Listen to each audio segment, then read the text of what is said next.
네, 이어서 목요일장 이슈를 살펴보는 미증시 인사이트 시간입니다. 오늘 이 시간 하나증권 용산 WM센터 김호균 부장과 함께하겠습니다. 어서 오세요. 네, 감사합니다. 네, 부장님 오늘 3대 지수 흐름 간략하게 다시 체크해 보겠습니다.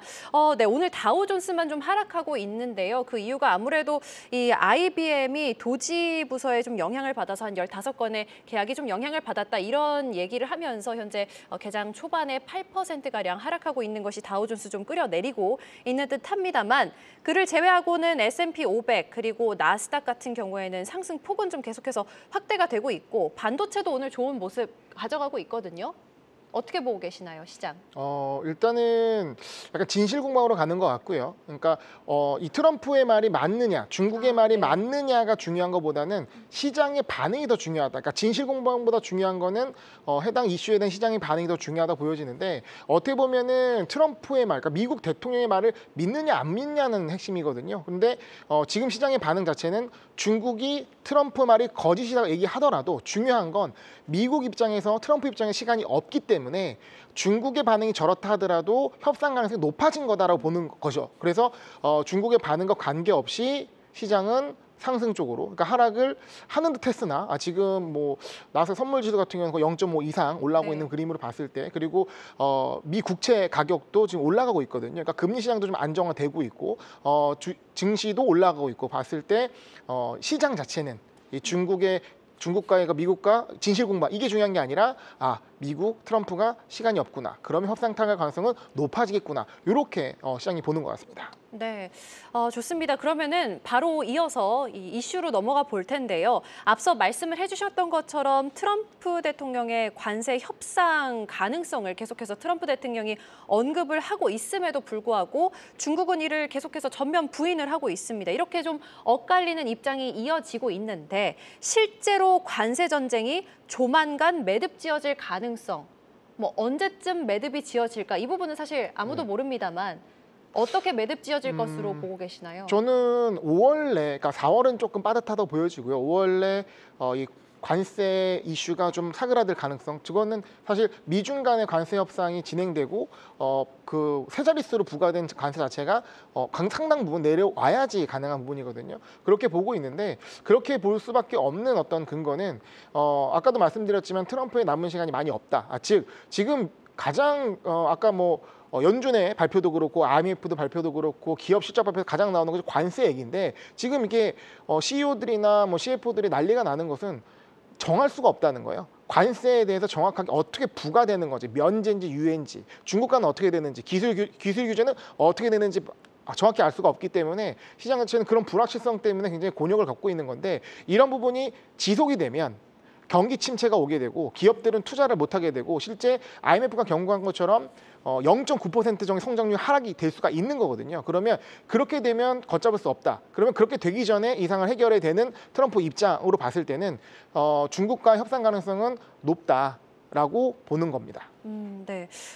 그런데 이제 트럼프 대통령이 계속해서 관세의 이런 효과에 대해서 자화자찬하고 있지 않습니까? 네. 그런데 이 연준 같은 경우에는요, 경제 전망이 좀 악화될 것이다 이렇게 경고를 계속해서 하고 있습니다. 대조적인 모습을 보여주고 있는 가운데 이 앞서서 말씀해주신 이 관세로 인한 세수가 이 증가가 미국 경제에 긍정적이다라고 바라봐야 되는 부분인지, 아니면 오히려 경기 둔화라든지 아니면 인플레이션을 다시 좀 상승하게끔 만든 그런 요인으로 저희가 봐야 되는 건지 어떻게 보고 계시나요?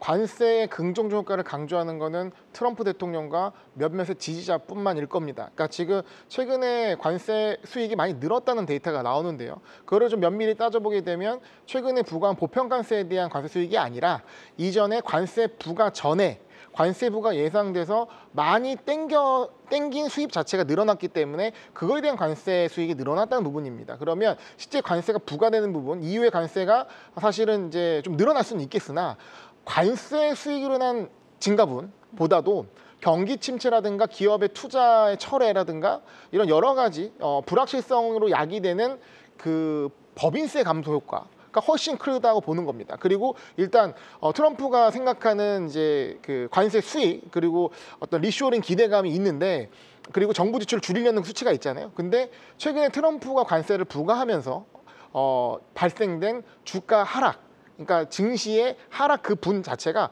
압도적으로 크거든요. 그러면 이런 상황 자체를 관세 수익이 단순히 늘었다 갖고 이 관세가 긍정 효과를 갖고 있다고 생각하는 사람은 많이 없을 겁니다. 근데 이런 부분에 있어서 뭐 트럼프가 그렇게 강조는 하지만 실질적으로 이게 미국에 있어서 피해가 되는 게 맞고 실제 데이터 상에서도 거기 계속 누적되기 때문에 이런 부분들을 좀 빨리 해소해야 되는 측면이 트럼프 입장에서도 계속 나오는 거고 그런 부분이 설득과 로비가 계속 들어가고 있는 거죠.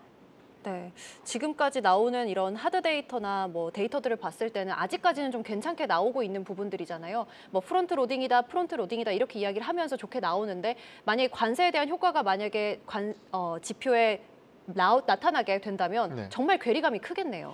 어떻게 보면은 시장에서는 시나리오를 두 가지로 보고 있는 건데요. 그나마 연준에서 윌러 이사가 제시한 어떤 시나리오가 가장 확률이 높습니다. 두 가지가 10% 정도에서 조금 늘어나는 정도의 관세 부과 상황, 아니면 25% 이상이 되는, 그러니까 즉 보편관세 플러스 상호관세가 결코 줄지 않은 상황에서 관세가 적용됐을 때라는 부분인데, 그렇게 되면 사실 경기 침체 굉장히 크게 오고 물가 상승이 높게 오기 때문에 어떤 경제가 오는 타격이 굉장히 크다고 보는 겁니다. 하지만 10% 정도의 보편 관세 정도는 충분히 어느 정도는 감내할 수 있고 물가 상승률도 크게 높지 않다고 연준이 보고 있거든요. 그러니까 윌러 이사 입장에서 보고 있는 부분인데, 그렇게 된다면 실제 보편 관세 플러스 좀 약간의 상호 관세를 획기적으로 줄이면서 특정 민감한 품목에 대해 특히 미국 기업의 글로벌 공급망 갖고 있는 미국 기업에 너무 불확실성을 주지 않는 쪽의 면제가 골고루 이루어진다면 사실 시장은 그런 불확실성 해소 자체로 크게 관세에 대한 악영향은 예상보다는 낮게 작용할 겁니다. 하지만 트럼프 대통령이 고집을 부리면서 중국과의 협상이 계속 오래 끌어가고 기업들로 하여금 투자를 결정하지 못한 상황이 한 달, 두 달 지속된다면 실제 경제 데이터에서 충격이 발생되는 거고, 이후에 오는 뭐 기업 실적 발표라든가 경제 지표 발표라든가 이런 데이터에서 영향을 줄 것으로 보여지는 상황입니다. 네, 자 그렇다면 앞서 말씀해 주셨던 것처럼 이 미국과 중국의 무역 전쟁이 뭐 이르면 5월 중에 좀 긍정적인 이야기가 나오지 않을까라고 말씀을 해주셨는데 네. 그때까지 지금 시간이 조금 남아 있는 상황에서 저희들은 어떤 투자 전략을 좀 이어가면 좋을지 좀 네. 얘기해 주실 수 있을까요? 많은 분들이 지금 뭐 미국 시장에 대한 투자 전략이 있어서 M7이 그러니까 그 빅테크 대형주를 가야 될 것이냐, 아니면 과연 어떤 종목을 어떤 섹터를 투자해 좋을 것이라 얘기하시는데 네. 일단은 시장이 회복되는 구간에서는 사실 시가총액이 높은 기업들 위주로 낙폭과대 종목 위주로 반등을 할 겁니다. 왜냐하면 그건 지수 자체를 끌어올리는 거기 때문에 지수의 비중이 높은 해당 기업들의 반등이 높을 수 있는데요. 근데 우리가 단지 시장의 회복만 보는 것이 아니라 아까도 말씀드렸지만 관세가 해결되는 것이 아니라 어느 정도 보편 관세 정도는 부과가 되기 때문에 우리는 관세 이후의 시대를 준비해야 되는 거고, 그 상황 속에서 5월까지 어느 정도 미중의 관세 협상이 해결이 된다 하더라도 계속 관세라는 부분이 남아있는 상황에서 뭐 지금 3개월 유예잖아요. 그러면 거의 7월까지 계속 노이즈들이 나올 겁니다. 그러면 그때마다 시장이 출렁거릴 거고 관세에 영향받는 기업들은 타격을 받기 때문에, 그러면 우리가 공략해야 될 부분은 관세 회피주들을 공략하는 게 맞다는 겁니다. 그러면 여러분들께서 관세 회피주 어떻게 골라요? 라고 했을 때 실제 최근에 하락 국면에서 해당되는 기업들의 차트를 보면서도 판단할 수 있거든요. 여러분들 차트에서 200일 이동평균선과 50일 이동평균선을 그려보시고